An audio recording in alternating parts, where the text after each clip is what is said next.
Hey, everybody. Michelle is back again. Oh, brother. February 20th, 2025. Nope. Correction. February 20th, 2026. 2026. On a Friday, February 20th, 2026. Part 3.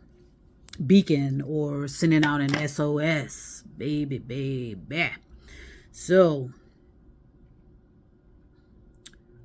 consequences. We all have to face our consequences. We all have to. And it doesn't matter who you are, what you are, why you are. You have to face consequences. It's called cause and effect. In other words, it gives you a play-by-play of cause and effect, which allows you, supposedly in your self-education, to, okay, what did I learn from this? How am I learning from this? How can I evolve myself more so into the positive sphere of universal love? Because that's what it's all about. And when you peel it back, it's about universal love. And I talked about how filmmakers did everything in their power. Maybe not. See, there was a lot of filmmakers whose lives were threatened. Their families' lives were threatened if they had not done this and that and the other. In other words, they were forced to either put out a film, put out a song, put out a movie saying this. Well, sometimes a lot of these filmmakers who were visionaries, innovators, and so they knew how to put out something that had a perception of what this criminal negative energy was asking for, but they turned it into a beacon or an SOS, meaning they were attempting to get the attention of the audience in a way that was more of not necessarily what they were watching, but what their consciousness, their thoughts, and all that was triggering inside of them or impulsing inside of them. Okay, in other words, they were attempting to wake people up, but a lot of it went over everybody's head as entertainment. I've said there's a lot of negative things about, and it shows about what happened to the creatives, the filmmakers. And you know what? They were always there too. So within the filmmakers, these creative artists, these visionaries, the criminal negative energy and some positive, neutral positive energy was there. It's always there. It's always one. They both have to be there. You can't be all positive and you can't be all negative. But then sometimes, we cannot, a lot of us cannot think along those parameters. And so we kind of encase ourselves in one field or another, And so that's how we fortify that criminal negative energy. And that happened via our thoughts, created that energy of our thoughts. And it happened from the religious perspective. Okay, in other words, we turned religion into criminal negative energy. Okay, did you hear what I said? We turned religion into criminal negative fortified energy. We turned it into that. It didn't start that way. Religion started neutrally. It was a neutral, just like anything else. It was neutral. But we fortified it and turned it into criminal negative energy. And unfortunately, because has been happening over hundreds of years, thousands of years, possibly millions of years, it has fortified itself into an entity of its own form of energy that's encasing the planet. How simple is that? How simple is that?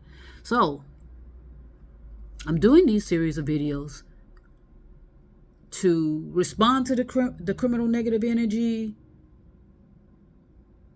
participants, or just putting it out, and whoever resonates will. Remember, resonation is energy, sounds and tones. And so your sounds and tones are going to reach the audience. The audience is intended on reaching.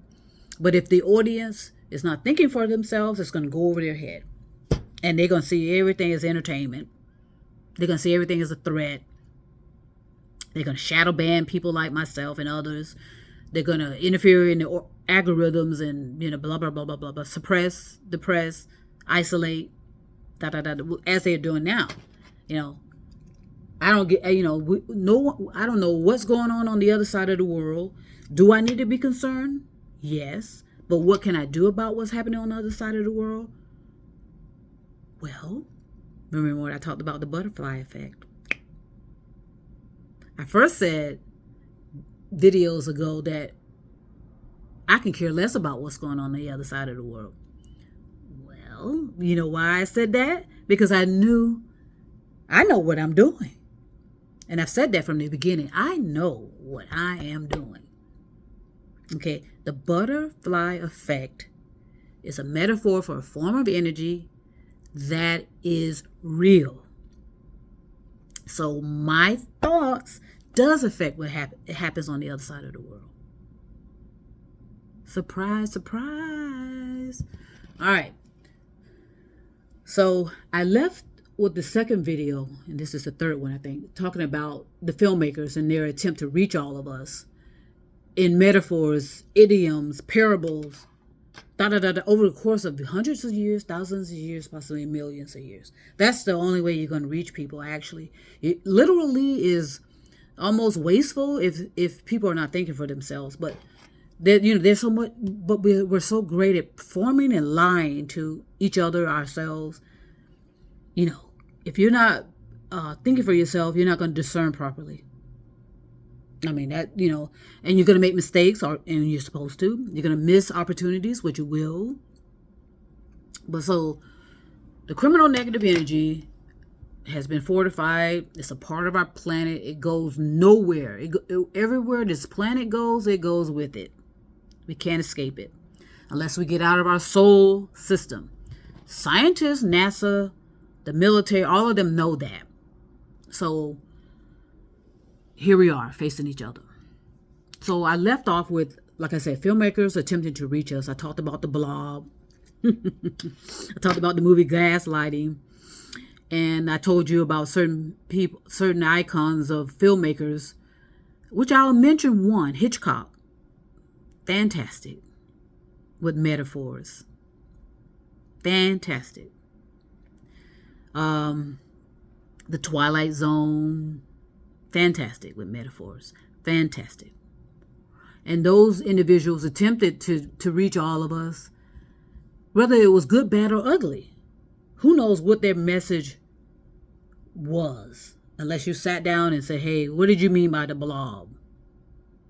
But if you're thinking, you could probably figure out just like I said, on a child's level, what a Blob would do. Especially if you saw the movie and saw what the Blob was doing. So, and then the people in the criminal negative energy who are under the most danger are those that know too much.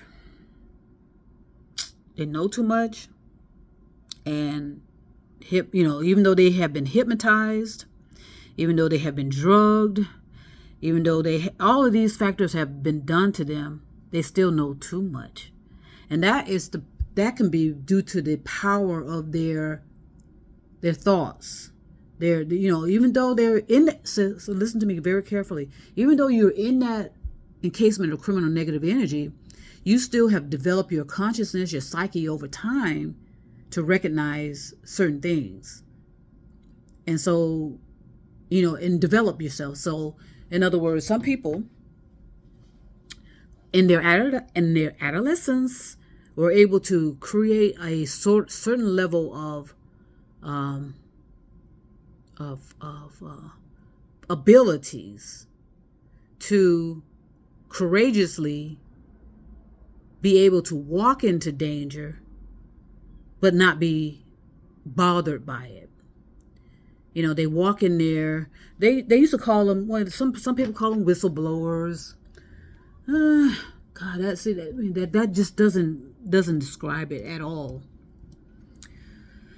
Let's see if I can find something that, in other words, the danger with that, someone who reports wrongdoings such as fraud, abuse within an organization to the appropriate authorities, they are protected by laws that prevent, no. And that's a fallacy. Whistleblowers are not and have never been protected. Do your research. Okay? So, let's see if I can find something else that may describe it. They are courageous. They're doing everything on their behalf of their children. That's what I said earlier in the consequences. A biological female.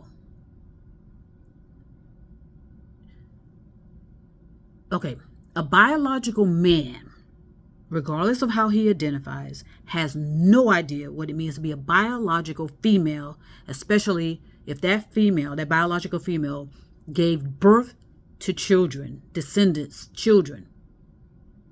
The biological man has no idea what that's about at all. Okay, so you cannot put on wig and makeup and take hormone treatments and think you understand the realities of a biological female. You do not. You do not. As a matter of fact, as I said, if you knew the perils of being a biological woman, a biological female, I know for a fact the biological man, regardless of how he identifies, will say, okay, no, thank you. I pass. Trust me on that. Okay? So whistleblower, as a metaphor, it says someone who reveals wrongdoing or misconduct within an organization. And it says, similar to how a referee uses a whistle to signal a foul in a game. Okay, the term emphasizes the act of alerting others of unethical and illegal activities. Okay, so a whistleblower and the one thing about a whistleblower being an individual, that's where the issues arrive. Okay, because the most courageous thing to do is not necessarily tie any of this information of wrongdoing back to you, because you know what's going to happen eventually. You're going to be unalived, especially in these days of 2026, and as well with the consequences of artificial intelligence. Okay, listen to me carefully. So that's why I said no one has to know, and that I'm stressing that. You have to be creative, though. Okay, so that's what a lot of filmmakers were able to do, and that is what kept them alive. Because if the true intentions were known, they would have been taken out. Understand me?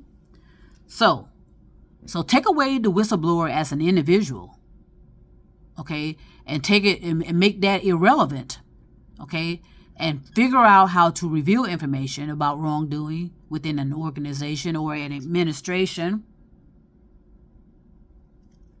which includes illegal, unethical, unsafe practices, and blah, blah, blah, blah, blah. Okay, that term comes back to the 1930s. So chances are, I sense, well, it's true that we have been operating in criminal negative energy since the 1600s. Maybe even far past that, but since the inception and the encasement of religious religion, which started out neutral. Hello.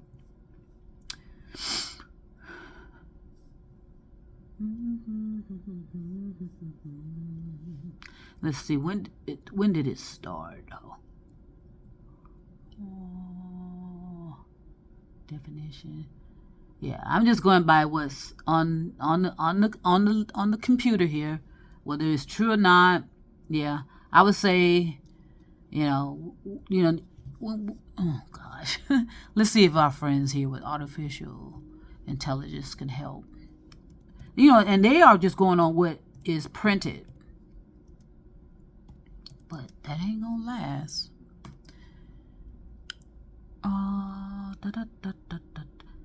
Let's go back to Moses. Sometimes that indoctrinates people too, hearing that name, Moses, and put people into trances. Just like if you hear Moses, Jesus, Lord, God, that puts people into trances, actually. Okay, and that was the whole intention, really. Again, religion started out as neutral. And you will not, and you'll be surprised where religion, well, why a particular religion was introduced on this planet. But we'll save that for another day. So religion, they said, likely originated from early humans' attempts to explain the world around them and their experiences. Okay. But there is a debate about when it was, created. They're saying, but it is genuinely believed to have begun with prehistoric practices before recorded history, around 200,000 years ago.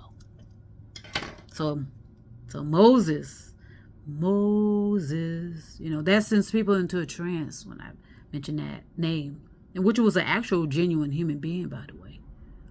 Okay. So again, take away the intention of being a hero. Okay. Be creative about what you are attempting to disseminate from that criminal negative energy. Okay. Be creative like these filmmakers were, even though we disregarded it and went over our heads. Like some musicians do that. People in, some people in these, we got podcasts after podcasts after podcasts, you know what I mean? You just have to be creative, okay? And unfortunately, these are, the consequences are, God, just imagine being in the consequences of things where you would rather be in prison, in solitary confinement, because you're not going to be able to trust anybody, or some people would rather unalive themselves. And I say, when you unalive yourself, all you're doing is keeping this going. You're keeping this cycle of criminal negative energy going. And I've talked about what the fallacies of that to harming yourself. Okay, that's illogical. It really is, and it makes matters worse for you. Meaning that once you pass that baton over, you're gonna realive yourself via procreation, and you're gonna naturally end up in that same type of environment again. As something, as a new personality, you're gonna end up in that same criminal negative energy because you didn't resolve it. Okay, we've had many maybe billions of years, but at least thousands of years. If we go back to Moses, we could have resolved all of this and snapped ourselves out of these trances, that accompanies religion, politics, military, NASA, all of these entities, law enforcement, So I'm going to go ahead and stop that right now. I'm going to come back if I can, and we're going to talk more about these SOS.